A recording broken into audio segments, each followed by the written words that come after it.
बालेश्वर जिला बस्ता ब्लॉक अंतर्गत सिंगला स्थित स्वामी विवेकानंद शिक्षा केन्द्रर 20तम वार्षिक उत्सव अनुष्ठित हो जाइछि। एही अवसर में छात्र छात्री माने पंचोपचार पितृमातृ पूजन करी पितामाता को आशीर्वाद भिक्षा करथिले। विद्यालयर स्थायी सभापति मनोरंजन गिरी सभापतित्व एवं प्रधान आचार्य जयंत कुमार मिश्र संयोजन में साधारण सभा अनुष्ठित होइतिला। मंचरे विभिन्न क्षेत्र में सफलता अर्जन करिथिबा प्रतिभाधर मानकु संबर्धना दिया जाइतिला। शेष में छात्र छात्री मानक द्वारा सांस्कृतिक कार्यक्रम अनुष्ठित होइतिला। जयंत कुमार मिश्र प्रधान आचार्य स्वामी विवेकानंद शिक्षा केन्द्र सिंगला 20तम वार्षिक उत्सव पालन होउछि। पिला मानक मध्य विभिन्न सब प्रतियोगिता अनुष्ठित होइछि। पिला मानकर अंतर्निहित प्रतिभा को विकसित करिया पई विभिन्न नुआ नुआ शैली रे पिला मानक प्रतिभा को सम्मुख को अणा जाउछि।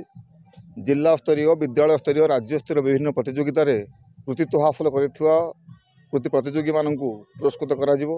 मेधा सम्मान रे सम्मानित हेतुआ पिला मान समर्थित करा जिवो। आ विशेष करी आमर विवेकानंद शिक्षा केन्द्र जो गोटे परंपरा अच्छी पितृमातृ पूजन कार्यक्रम सरी जाइछि। पिला माने ताकर पितामाता को अत्यंत वैदिक संस्कृति भित्तिरे पंचोपचार पूजार्चना करुचंती। तापरे शिक्षक गौरव सम्मान प्रदान करा जिवो।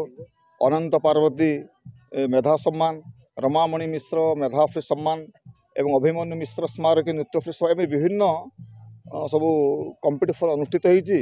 ए अंचल बहुत कुनी कुनी नृत्यशिल्पी मान पुरस्कृत करा जाउछि। उद्देश्य होउछि जे पिला मानकर अंतर्निहित प्रतिभा को विकसित करिया पई योजना। मनोरंजन गिरी सभापति विवेकानंद शिक्षा केन्द्र सिंगला।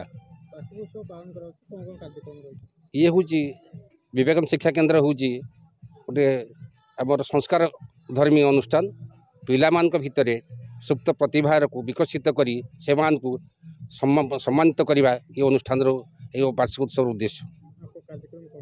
या सहित रही मेधाश्री सम्मान, शिक्षक गौरव सम्मान, ता सहित रही आपणकर शिक्षक गौरव सम्मान, ये सब आम सम्मान कार्यक्रम रही। बालेश्वर मानस रंजन बेहरा रिपोर्ट ज्योतिप्रभा न्यूज।